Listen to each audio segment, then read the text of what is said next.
Basically आंतों में सूजन जिनके भी है, पेट में भारीपन रह रहा है, मल के साथ चिकनाई आ रही है, पेट एक बार में साफ नहीं हो जा रहा है, या फिर खाना खाने के बाद नाभि के चारों तरफ पेट में भारीपन आ जाता है, नाभि से नीचे। नाभि से अभी मैंने ट्रीटमेंट मतलब वो किया ना जैसे, तो यहाँ पे अभी पूरा सूजन है। इस केस में सबसे ज़्यादा आंतों में सूजन जब भी आ जाए तो सबसे पहले नंबर पर यह चीज़ ध्यान रखनी चाहिए कि वो सारी चीज़ें जो पचने में ज़्यादा टाइम लेने वाली हैं उनको आप ऐसे भूल जाओ जैसे आप कभी जानते ही नहीं थे, और कम से कम मेरे हिसाब से कम 3 महीने के लिए इन चीज़ों का परहेज कर दो। ठीक है। जैसे ही आप सिर्फ इस पे आ जाओगे ना कि आपने वो चीज़ें जो भारी हैं पचने में या फिर बहुत देर लगती है जिनको पचाने में, अब क्या क्या है, जैसे आप मैदा बहुत भारी है पचने में और बहुत देर के बाद पचने की स्थिति में आती है, और वो भी तब जब बहुत व्यायाम कोई करेगा तब, अदरवाइज वो पड़ी सड़ती रहेगी। आंतों में पड़ी कोई चीज़ सड़ेगी तो आंतों को सड़ाएगी और आंतों में सूजन तो पैदा हो ही जाएगी, फिर एंटेराइटिस बोलते हैं इसको, गैस्ट्रोएंटेराइटिस हो जाएगी। हाँ, इन्फ्लेमेटरी बाउल डिसीज जिसको एंटेराइटिस में एलियाइटिस, जेजुनाइटिस या ड्यूडेनाइटिस कुछ भी कह सकते हैं, जो छोटी आंत की है, बड़ी आंत में है तो कोलाइटिस कह देते हैं। तो इसके लिए बहुत ज़रूरी है कि जो कीचड़ की तरह, जो गंदगी की तरह, ग्रीस की तरह जो मल आ रहा है चिकना चिकना सा, वो सब निकल के बाहर आए पहले।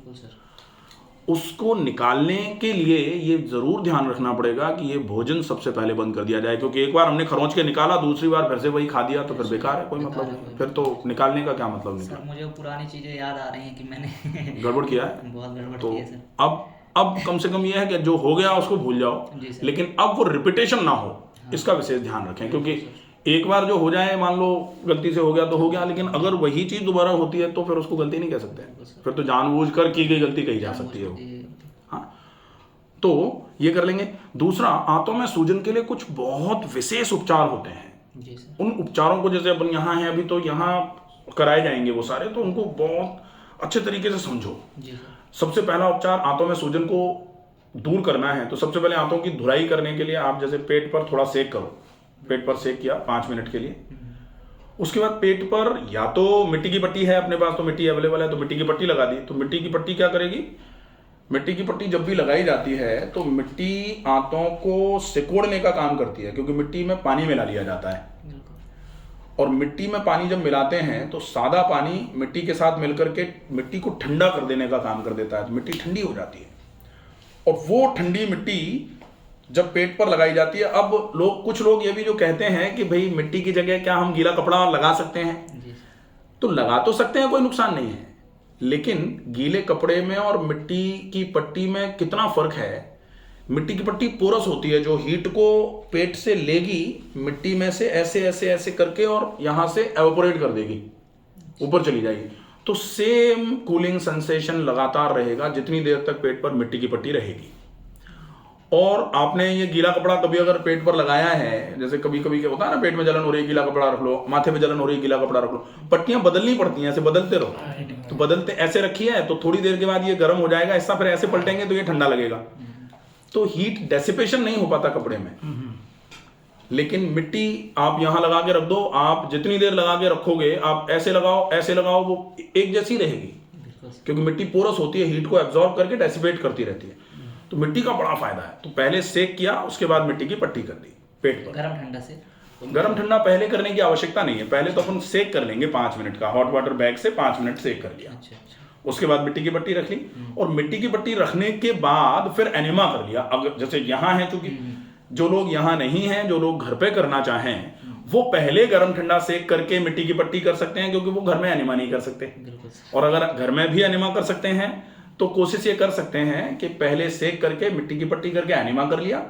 अब एनिमा करके आंतें पूरी साफ हो जाएं, उसके बाद फिर पेट का गर्म ठंडा सेक किया। तो पेट का वो गर्म ठंडा सेक जो है पेड़ों पर जो किया जाएगा, नाभि के आसपास वाले हिस्से पर, वो आंतों पर खून के संचार को बढ़ाने में मदद करेगा, क्योंकि आंतें खाली हैं उस समय। हाँ, आंतें खाली हैं तो गर्म ठंडे से आंतें पूरी सिकुड़ सकती हैं, क्योंकि उनमें मल नहीं भरा हुआ है। भाई किसी चीज में कुछ भरा हुआ है, उसको दबाओ, तो भरा हुआ दबेगा तो उस पर थोड़ा प्रेशर रहेगा, पूरा नहीं दब पाएगा, और खाली है तो पूरा दबेगा, और फिर गर्मी की वजह से पूरा फैलेगा, फिर ठंडक की वजह से पूरा फिर गर्म, फिर ठंडा, फिर गर्म, फिर ठंडा, फिर गर्म, फिर ठंडा।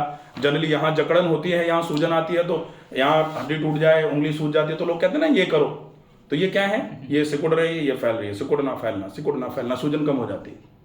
ऐसे ही आंतों में जब ये contraction dilatation, contraction relaxation, contraction relaxation लगातार चलेगा, तो आंतों की मांसपेशियों की ताकत बढ़ जाएगी, जो टोन ऑफ इंटेस्टाइन कहा जाता है जिसको, और वो अगर बढ़ गई तो पेट का भारीपन हमेशा के लिए खत्म हो जाएगा। ये हो गया, पेट खाली कर दिया हमने, ठीक है। अब खाली पेट पर हमने थोड़ी टोन तो बढ़ा दी, लेकिन थोड़े समय के लिए ये ध्यान रखें कि हम खिचड़ी, दलिया, फल, उबली सब्जियां, या फिर अगर बहुत भूख लगी रही है तो अनाज खाएं, और अनाज में भी मोटे अनाज खाएं, और उस मोटे अनाज का भी मोटा आटा पिसवा करके उसकी रोटी बना के खाई जाए। अगर वो खाई जाएगी तो डेफिनेटली वो थोड़ी पचेगी।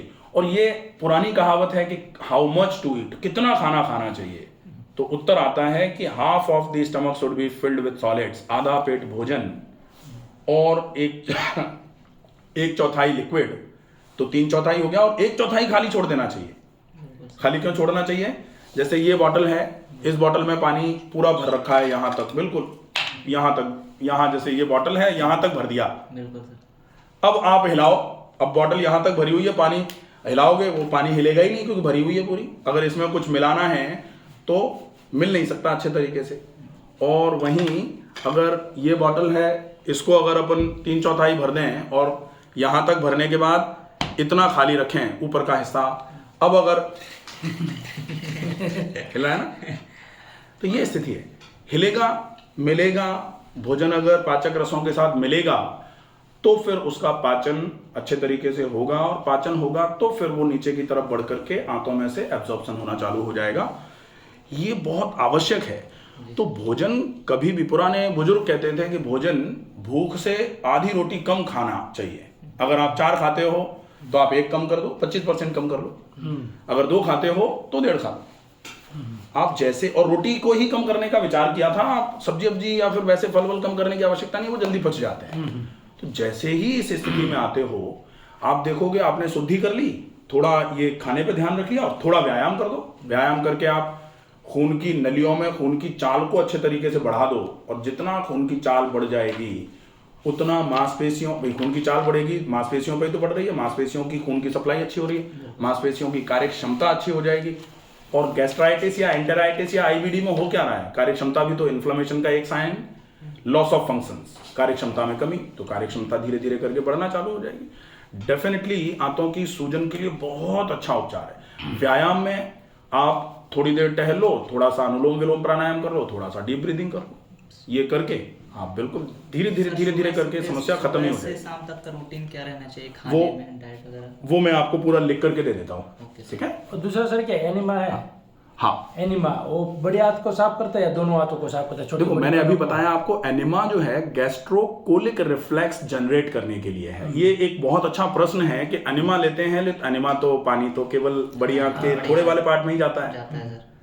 लेकिन एनिमा जब जाता है, एनिमा में पानी आंत में जब पहुंचाया जाता है, तो जैसे ही आंत में पानी जाता है, आंत भड़बड़ा जाती है। ये क्या हो रहा है? पानी कहाँ से आ रहा है? पानी तो मुंह से आता है सर, यहाँ से पूरा एकदम हो जाता है पानी। अब जैसे ही पानी यहाँ गया, ऊपर की तरफ सेंसेशन जाता है कि ब्रेन भैया देखो यार, हमें हमारे साथ तो कुछ गड़बड़ हो रही है, पानी कहीं से आना चाहिए था, कहीं से आ गया। तो ब्रेन कहता देखते हैं, फिर ब्रेन देखता है कि हाँ भाई ये पानी तो भाई बाय एनस रूट भेजा गया है, ये ओरल रूट वाला पानी नहीं है। तो फिर ब्रेन एक रिफ्लेक्स जनरेट करता है कि चलो भाई इस पानी को बाहर निकालते हैं। इसीलिए प्रेशर आता है।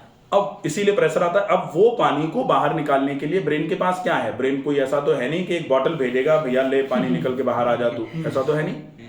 तो ब्रेन एक रिफ्लेक्स जनरेट करता है जिसको बोला जाता है गैस्ट्रोकोलिक रिफ्लेक्स।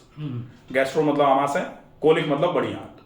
तो आमाशय से बड़ी आंत की तरफ मूवमेंट चालू हो जाता है, आमाशय से बड़ी आंत की तरफ। तो आमाशय, छोटी आंत का डियोडिनम, जेजुनम, इलियम, बड़ी आंत का caecum, ascending colon, transverse colon, descending colon, sigmoid colon, rectum, पूरे तक वो ऐसे ऐसे करके चालू होता है, तो पूरा साफ होता है। तो इसलिए ये तो सोचना ही नहीं है कि एनिमा केवल डिस्टल कोलोन साफ करता है। एनिमा आज बेशक डिस्टल कोलोन तक पानी गया है, लेकिन कल के लिए गैस्ट्रोकोलिक रिफ्लेक्स बढ़ा दिया उसने। आंतों की चाल बढ़ा दी, पेरिस्टाल्सिस बढ़ा दी उसने, तो बहुत इफेक्टिव प्रोसेस है। और इसमें कतई घबराने की आवश्यकता नहीं है, आप अनिमा बहुत आसानी से ले सकते हैं, कोई नुकसान वाली बात नहीं। अनिमा अगर प्रॉपर तरीके से समझना है अनिमा क्या है, कितने प्रकार का होता है, कैसे लेना चाहिए, कैसे फायदा करता है, अनिमा बाय डॉक्टर रमाकांत शर्मा पूरा एक वीडियो है, आप उसको देख सकते हो। ठीक है।